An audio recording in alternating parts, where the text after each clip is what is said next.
نشانه های محبت خدا که محبت خدا یک سرمایه هست، واقعا بزرگترین سرمایه برای یک انسان مسلمان هست. 10 تا علامت براش گفتن: 1 محبت کلامش، 2 محبت رسولش صلی الله علیه وسلم، 3 غیرت و تعصب نسبت به محارم خداوند، حد و حدود، حرمت هایی که خداوند منطقه پرخ شده خودش اعلام کرده و خط قرمزش اعلام کرده و کاف باشیم، بیستیم، تعدی نکنیم، تجاوز نکنیم از اون حد.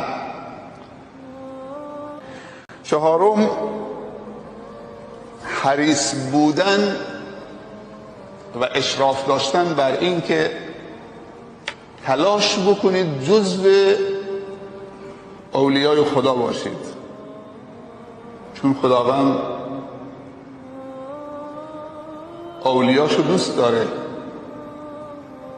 و در رو باز کرده و دوست داره که همه اولیاش بشن.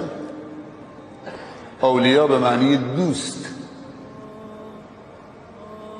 این آرزو باشه و این آرزو رو تقویت بکن با تلاشت، با برنامه‌های خوب، که چیزهای خوبی از خودت نشون بدید که خداوند تو رو انتخاب بکنه به عنوان ولیش.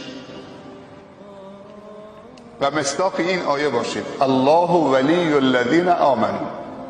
خداوند دوستانی داره، حد و مرز هم برای دوستی خدا وجود نداره مگر یه سری برنامه‌های خوب، کارهای خوب. پس در بازه. خداوند در قرآن می‌فرمایند ان اکرمکم عند الله اتقاکم. بهترین شما، محبوبترین شما نزد الله با تقواترین شماست. این آیه امیده برای همه میتونن دوست خدا باشن. اگه میگفت ان اکرمکم عند الله اتقاکم، خوب دقت بکنید تو تعبیر خداوند. الله برای همه است، مال همه است. کسی نمیتونه بگه الله مال من، مال تو نیست. زمانی مال من و تو نیست که من و تو نخواهیم.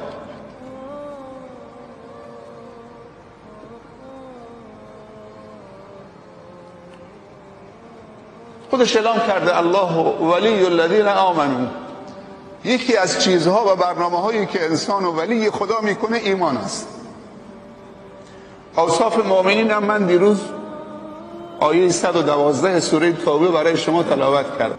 9 تا صفته: التائبون، العابدون، الحامدون، السائحون، الراکعون، الساجدون، الآمرون بالمعروف والناهون عن المنکر والحافظون لحدود الله و بشر المؤمنین. هر کسی این 9 تا صفت داره مؤمنه. خداوند به پیامبرش میگه چه؟ بهش بشارت ایمان بده. وقتی مؤمن شدید الله ولی الذین آمنوا.